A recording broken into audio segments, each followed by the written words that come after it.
Bonjour et bienvenue dans ce nouvel épisode de Douce Naissance, le podcast dédié à la parentalité, la naissance, la grossesse et bien plus encore. Je suis Fanny Pillard, accompagnante périnatale et maman de 2 garçons. J'ai à cœur de vous partager ce qui me passionne et fait sens pour moi.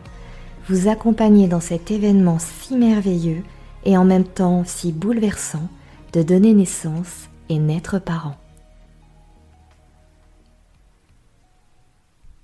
Vous entendez souvent cette phrase « L'allaitement maternel est la meilleure alimentation pour votre bébé, il n'y a rien de mieux pour sa santé ».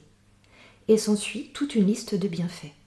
Cela peut provoquer beaucoup de culpabilité et de stress à la future maman, même s'il est vrai que l'on peut nier les vertus du lait maternel. Dans tout cela, l'allaitement doit rester un choix libre et éclairé, qu'il soit maternel ou artificiel. Un des besoins de bébé est de se nourrir grâce au tété. Un autre besoin fondamental est la nourriture affective qui lui sera transmise par vos paroles, câlins, regards, contacts. Bébé ne peut survivre sans les deux.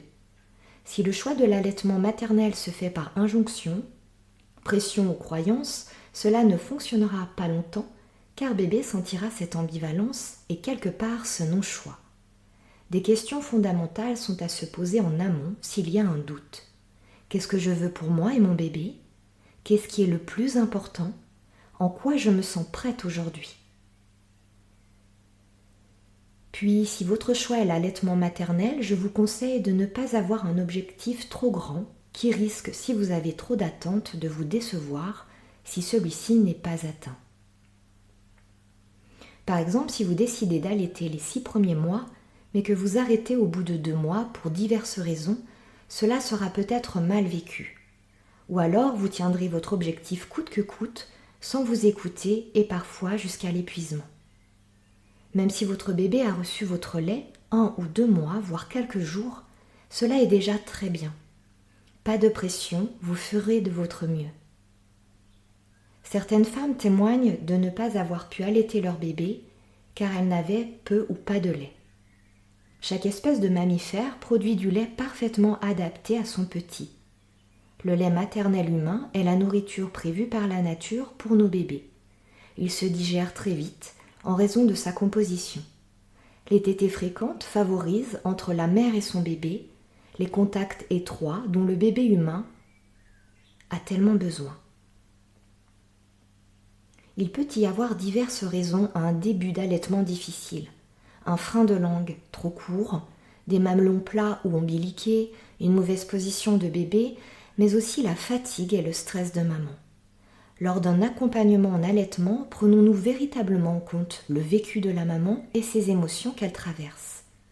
Allons-nous chercher les croyances limitantes qui peuvent faire barrage à cet allaitement, comme « dans ma famille les femmes n'avaient pas de lait » ou autres comme ma mère et mes tantes ont donné le biberon.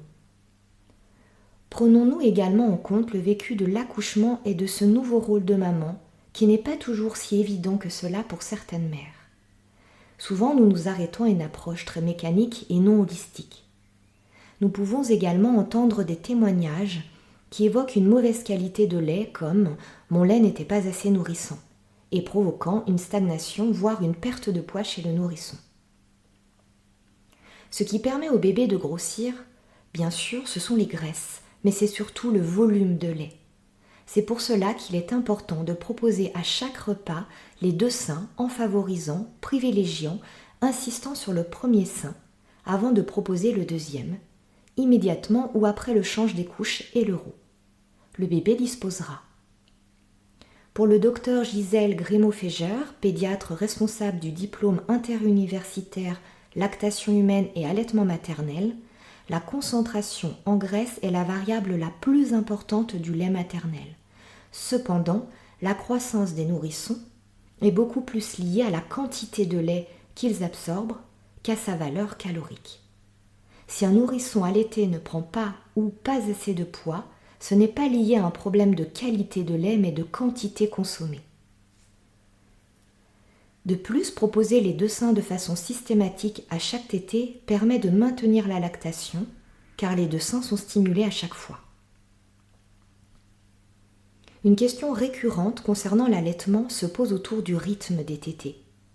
Quand on parle de rythme, on ne parle absolument pas d'espacement nécessaire entre deux tétées.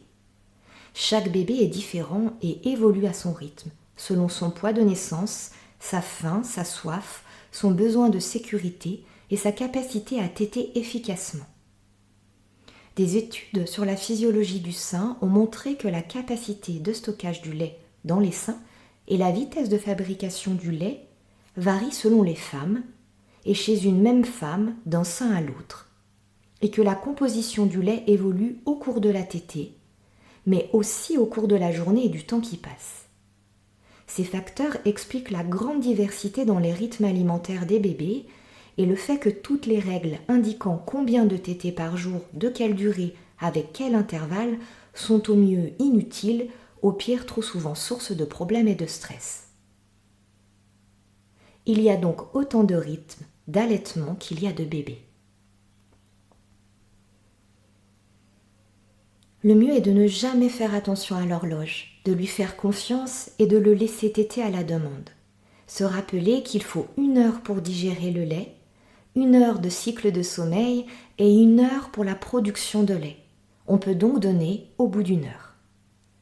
La règle d'or est de l'allaiter dès les signes d'éveil et si possible sans attendre qu'il pleure pour que vous n'ayez pas à vous installer dans la panique. Il n'y a pas de limite au nombre de tétées, pas d'intervalle fixe à respecter. En moyenne, un bébé peut téter de 8 à 12 fois par 24 heures, y compris la nuit, pendant les premiers mois, pour bien grandir et se développer. La seule chose à laquelle vous devez être vraiment attentive est que si votre bébé est peu demandeur, observez-le pour repérer ses signes d'éveil et sollicitez-le en le mettant contre vous en peau à peau. Une dernière chose que je souhaitais vous partager sont les tétées groupées, une source d'angoisse fréquente chez les jeunes mamans qui allaitent, tout simplement parce qu'on n'en parle quasiment jamais. La majorité des bébés tètent beaucoup plus fréquemment entre 14h et 2h du matin qu'entre 2h et 14h. Cela peut aller jusqu'au double de tétées au cours des 3 à 6 premières semaines et cela reste tout à fait normal puisque c'est ce qui permet de stimuler votre lactation pour le lendemain matin. Physiologiquement, les tétées du matin sont abondantes et relativement espacées entre 2 à 5 heures. Puis, au fur et à mesure de l'avancement de la journée, les tétées se rapprochent en même temps que l'éveil de votre bébé augmente. Survient alors le plus souvent entre 14h et 2h du matin et souvent en fin de journée entre 16h et 19h où le lait est plus gras, même si vous avez l'impression que vos seins sont vides, un épisode de tétée groupée où le bébé tète de façon très fréquente pendant 2 à 3 heures, prenant à chaque fois de petites quantités entre une gorgée à 40 ml de lait plus gras de fin de journée. Gardez confiance en vous et en votre bébé et surtout faites attention à ne pas vous laisser déstabiliser par le regard des autres, comme il est encore au sein. Mais tu ne dois pas avoir assez de lait. Il va avoir mal au ventre à force de téter. Ce podcast a été inspiré par les conseils de Madame Elisabeth Latuile-Ferjani, sage-femme en Suisse. Je vous remercie chaleureusement pour votre écoute et votre temps. J'espère que ce podcast vous aura inspiré. Si vous avez aimé, dites-le avec des étoiles et abonnez-vous pour le recevoir dès sa sortie. Pour en savoir plus sur l'accompagnement que je propose en Savoie, proche de Chambéry, vous pouvez consulter mon site web accompagnement-douce-naissance.com.